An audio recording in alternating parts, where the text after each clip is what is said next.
नमस्कार, मैं नीलिमा सिन्हा अपने चैनल में आपका स्वागत करती हूँ। आज मैं इग्नू एमएसओ कोर्स के लिए 001 समाजशास्त्रीय सिद्धांत और संकल्पनाएं में एक क्वेश्चन लेकर आई हूँ, जिसका आंसर देने की दूंगी। ये इस साल के असाइनमेंट में भी है, आप इससे असाइनमेंट तैयार कर सकते हैं। अब आज का क्वेश्चन है, शक्ति क्या है?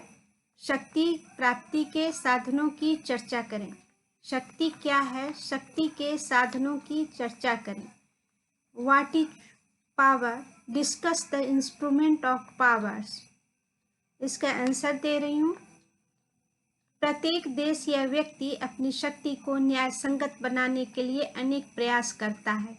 जब उसकी शक्ति को जनता का औचित्यपूर्ण समर्थन प्राप्त हो जाता है तो वह सत्ता में परिवर्तित हो जाता है। प्रत्येक राजनेता को नीतियों को लागू करने के लिए औचित्यपूर्ण सत्ता की आवश्यकता पड़ती है। सत्ता का इतिहास बहुत ही प्राचीन है। मानव समाजों और सामाजिक संबंधों में सामाजिक सत्ता एक सार्वभौमिक घटना है। वास्तव में यह सभी सामाजिक संबंधों, राजनीति और अर्थव्यवस्था का आधारभूत संबंध है। साधारण शब्दों में सत्ता का अर्थ किसी व्यक्ति अथवा संस्था द्वारा दूसरे व्यक्ति अथवा व्यक्तियों के समूह के व्यवहार को अपनी इच्छानुसार प्रभावित या नियंत्रित करने की योग्यता से है। सत्ता सदैव दो या अधिक व्यक्तियों के समूहों, वर्गों या संस्थाओं के बीच सामाजिक एवं राजनीतिक संबंधों को अनिवार्य बना देती है। किसी व्यक्ति के पास सत्ता तब तक निरर्थक है जब तक यह स्पष्ट न हो जाए कि वह सत्ता किस पर प्रयोग की जाती है। यूनेस्को की 1955 की रिपोर्ट के अनुसार सत्ता वह शक्ति है जो कि स्वीकृत, सम्मानित, ज्ञात और औचित्यपूर्ण होती है। वार्स्टेड के अनुसार सत्ता शक्ति के प्रयोग का संस्थात्मक अधिकार है, स्वयं शक्ति नहीं। वेबर मूल रूप से सत्ता को समाज और राज्य के संदर्भ में वर्णन करते हैं। वेबर सत्ता को एक कार्यकर्ता द्वारा दूसरे के विरोध के विरुद्ध अपने उद्देश्यों को प्राप्त करने में सक्षम होने की संभावना के रूप में परिभाषित करते हैं। वेबर के अनुसार सत्ता शक्ति प्रदान करने वाली संस्थाओं से भी प्राप्त की जाती है। वेबर सत्ता को आर्थिक स्रोतों की अवहेलना नहीं करता, बल्कि उन्हें अधिक महत्वपूर्ण स्रोत मानता है। पार्सन्स सत्ता को पूरे समाज द्वारा प्राप्त वस्तु मानते हैं। इनके अनुसार जनसाधारण से किए गए वायदों के अनुसार लक्ष्यों को प्राप्त करने के लिए समाज के संसाधनों का उपयोग करने की क्षमता को सत्ता कहते हैं। पार्सन्स का मत है कि शक्ति में असमानता संयुक्त मूल्यों पर आधारित होती है। सत्ता वैध शक्ति है और इसमें समाज के सभी सदस्य संयुक्त रूप से ठीक और न्यायोचित मानते हैं। इसे इसी रूप में स्वीकार किया जाता है क्योंकि सत्ता के पद अपनी शक्ति का प्रयोग उन सामूहिक लक्ष्यों की प्राप्ति के लिए करते हैं जो समाज के केंद्रीय मूल्यों को से निरूपित किए जाते हैं। फौकाल्ट ने सत्ता संबंधों को परिभाषित किया है। सत्ता का प्रयोग भागीदारों, व्यक्तियों अथवा समूहों के बीच केवल संबंध नहीं है, अपितु यह एक तरीका है जिससे कुछ क्रियाएं दूसरों में बदलाव लाती है, अर्थात जिसे सत्ता कहते हैं और जिसे पूरी दुनिया में सघन और विरल के रूप में माना जाता है, होती ही नहीं। सत्ता को कई तरीकों से देखा जा सकता है। कुछ विद्वान सत्ता को शून्य योग की संकल्पना मानते हैं। यहाँ सत्ता को केवल पारस्परिक ढंग से परिभाषित किया गया है। इस अवधारणा का अर्थ है कि यदि एक व्यक्ति अथवा दल जीतता है तो आवश्यक रूप से दूसरा हारता है। दूसरे शब्दों में सत्ता इस प्रकार से एक व्यक्ति या समूह के पास होती है, दूसरा व्यक्ति या समूह जिस पर सत्ता प्रयोग की जाती है उसके पास सत्ता नहीं होती। कुछ अन्य विद्वानों का विचार है कि सत्ता को शून्य योग के रूप में देखना चाहिए।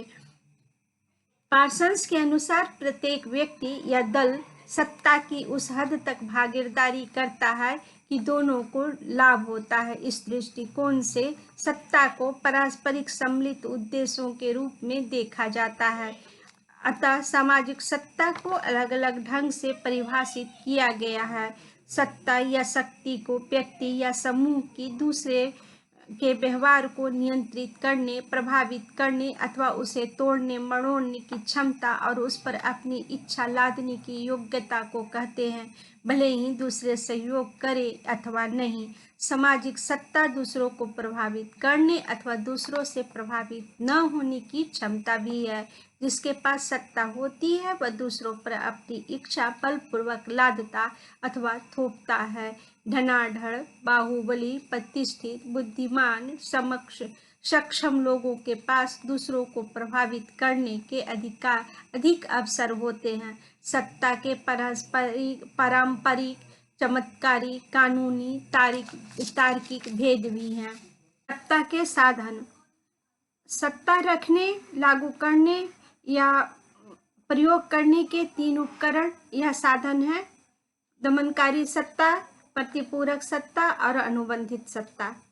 सत्ता का पहला साधन अथवा उपकरण दमनकारी सत्ता है। दमनकारी सत्ता को दूसरों को डराने, धमकाने या दूसरों पर गंभीर परिणाम देने वाले हमलों से स्वीकृति प्रदान प्राप्त होती है।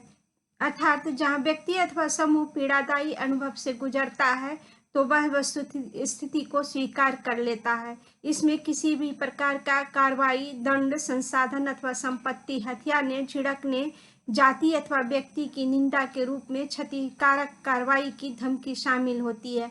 ऐसी स्थिति में व्यक्ति अथवा समूह अपनी बातों को कहने से बचता है और आदेशों को स्वीकार कर लेता है। क्षतिपूरक सत्ता। क्षतिपूरक सत्ता दूसरों को सकारात्मक कदमों से व्यक्ति अथवा समूह को इनाम के रूप में कुछ देकर अपनी उसकी अधीनता को अर्जित कर लेता है। वे दमन के समक्ष घुटने टेक देते हैं। ग्रामीण क्षेत्रों में क्षतिपूर्ति कई प्रकार से होती है, जैसे भूखंड पर काम देकर अथवा जमींदार द्वारा खेत में उत्पादन का हिस्सा देकर। शहरी क्षेत्रों में आर्थिक सहायता का पैकेज देकर या किसी वस्तु पर सब्सिडी देकर। सत्ता का तीसरा साधन अथवा उपकरण अनुबंधित सत्ता है, जो दमनकारी अथवा क्षतिपूर्ति सत्ता के विपरीत व्यक्तिनिष्ठ है। इस मामले में न तो सत्ता प्रयोग करने वाले और न ही इसको सहने वाले को इसके प्रयोग के प्रति सजग अथवा जानकार होना आवश्यक है। अनुबंधित सत्ता में व्यक्ति एवं समूह विश्वास और प्रवृत्ति को बदलकर प्राप्त की जाती है। इस परिस्थिति में एक व्यक्ति अथवा समूह दूसरे की इच्छा को इसलिए स्वीकार कर लेता है क्योंकि वह मानता है कि जो पहल की गई है वह दृढ़ विश्वास, शिक्षा, सामाजिक प्रतिबद्धता अथवा वायदों के माध्यम से ठीक दिखाई देता है। वे उस पहल को इसलिए स्वीकार करते हैं क्योंकि उन्हें महसूस होता है कि वह ठीक दिशा में उठाया गया कदम है। अनुबंधित सत्ता आधुनिक समाज में सबसे अधिक महत्वपूर्ण और व्यापक प्रकार का है। शक्ति या सत्ता प्राप्त करने के अनेक स्रोत हैं। शक्ति या सत्ता के साधन अथवा संस्थाएं सत्ताधारकों को सत्ता के प्रति अधीनता स्वीकार करने वालों से अलग करते हैं। विद्वानों ने अपनी सोच और अवधारणाओं के आधार पर सत्ता के विभिन्न स्रोतों की पहचान की है। ये स्रोत हैं जैसे व्यक्तित्व, लोगों की संख्या, संसाधन और संपत्ति, कौशल, योग्यताएं और ज्ञान, जनसंचार, दमनकारी बल और संगठन। व्यक्तित्व अथवा नेतृत्व, शरीर, मस्तिष्क, भाषण की कौशलता, नैतिकता, श्रेष्ठता और अन्य व्यक्तिगत विशेषताओं की पहचान है जो किसी व्यक्ति को सत्ता के स्रोतों तक पहुंचाने के योग्य बनाता है। व्यक्तित्व का अर्थ व्यक्तिगत गुणों से भी है, जैसे सौंदर्य, आकर्षण अथवा करिश्मा, जो किसी व्यक्ति का अनुग्रह प्राप्त करने का मार्ग प्रशस्त करता है। आधुनिक समय में व्यक्तित्व का अनुबंधित सत्ता के साथ आधारभूत जुड़ाव होता है। अनुबंधित सत्ता अर्थात दूसरों के विश्वास और प्रवृत्ति को बदलने और प्रेरित करने की योग्यता है। लोगों की संख्या एक अन्य महत्वपूर्ण सत्ता के स्रोत हैं। बहुसंख्यक सामाजिक सत्ता के अवशिष्ट पद का निर्माण करते हैं। एक ही संगठन और एक ही जनसंख्या समूह में अधिसंख्या सदैव अल्पसंख्या को नियंत्रित कर सकती है और उससे आज्ञा पालन करवा सकती है। आधुनिक समाजों में हम शक्ति कारक के रूप में संख्या के महत्व को सभी प्रकार के चुनावों में देख सकते हैं। बहुमत के आधार और शक्ति के रूप में सत्ता संस्थागत ढंग से प्राप्त करने का अधिकार प्राप्त होता है। इस प्रकार सत्ता सभी संस्थाओं में देखने को मिलती है, भले ही वह लोकतांत्रिक हो, तानाशाही हो या समाजवादी। बहुमत की सत्ता औपचारिक और अनौपचारिक संगठनों में भी देखा जा सकता है। कौशल और योग्यताएं शक्ति का एक ऐसा स्रोत है जो लोगों की आवश्यकताओं अथवा इच्छाओं को पूरा करने हेतु सेवाएं प्रदान करती है। ये कौशल दस्तकारी, सैनिक निपुणता, आर्थिक विशेषज्ञता, चिकित्सकीय ज्ञान और साहित्यिक कलाकारी के रूप में हो सकते हैं। कौशल रखने वाले को उन लोगों पर सत्ता रखने का लाभ प्राप्त होता है जो कौशल का लाभ उठाना चाहते हैं। इसमें ज्ञान और मीडिया की सत्ता भी सम्मिलित है। ज्ञान सत्ता बन जाती है क्योंकि हालात को प्रयोग करने की विशेषज्ञता विषय में जानकर प्रभाव कायम की जा सकती है। जनसंचार वर्तमान विश्व में जनसंचार सत्ता का एक बड़ा स्रोत बन गया है।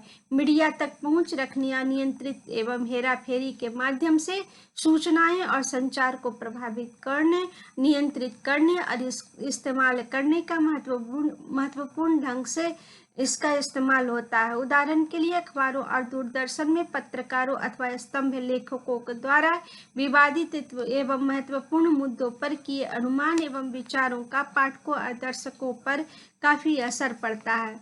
संसाधन और संपत्ति सत्ता रखने की एक महत्वपूर्ण विशेषता है। संसाधन में प्राकृतिक एवं दैवीय संसाधन सम्मिलित है। दैवीय संसाधनों के विषय में हम धार्मिक सरकारों की एजेंसियों के रूप को समझ सकते हैं जो नियंत्रण बनाने के साधन के रूप में दैवीय प्रतिबंधों का प्रयोग करती है। संपत्ति से भी व्यक्ति को सम्मान और सत्ता प्राप्त होती है। संपत्ति संपन्न व्यक्ति संपत्ति के बल पर अनुबंधित अधीनता स्वीकार कर लेता है। वस्तुओं और सेवाओं के मालिक को अपने इच्छा अनुसार खरीदने या प्राप्त करने का अधिकार प्राप्त कर लेता है। संपत्ति, धन दौलत, आय आदि इत्यादि मुख्यतः क्षतिपूर्वक सत्ता से संबंध रखता है। दमनकारी बल में सत्ता को दमन से प्राप्त किया जाता है, चाहे वह मनोवैज्ञानिक, सामाजिक अथवा शारीरिक दमन हो। इस दमनकारी बल के माध्यम से दूसरों को डरा धमका कर उसकी अधीनता प्राप्त कर सकता है और अपनी इच्छा और लक्ष्य के अनुसार काम कर सकता है। लोग शारीरिक मानसिक पीड़ा के डर के कारण अथवा अपनी स्वतंत्रता और संसाधनों के खो जाने के डर के कारण उसके आगे हार मान जाते हैं। संगठन, आधुनिक समाजों में संगठन सत्ता का सबसे महत्वपूर्ण स्रोत है। एक सुगठित और अनुशासित सेना अथवा पुलिस अपने से कहीं अधिक बड़ी संख्या के असंगठित लोगों को नियंत्रित कर सकती है। इससे संगठन की सत्ता का ज्ञान होता है। संगठन सत्ता के तीनों उपकरणों अनुबंधित, दमनकारी सत्ता और क्षतिपूर्ति सत्ता से जुड़ा हुआ है। इसी प्रकार कुछ विशिष्ट संगठनों के पास भी सत्ता होती है जो अधिकार एवं पद के कारण संगठन सत्ता का एक महत्वपूर्ण अवयव है।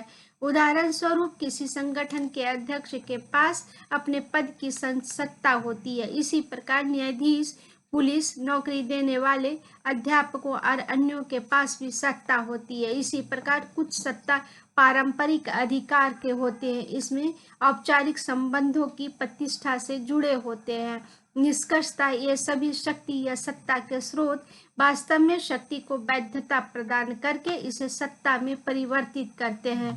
अतः हम देख सकते हैं कि सत्ता प्राप्ति के उपकरण ही व्यक्ति को सत्ता तक पहुंच कायम करवा सकता है। धन्यवाद। वीडियो पसंद हो तो लाइक करें, चैनल को सब्सक्राइब करें। धन्यवाद।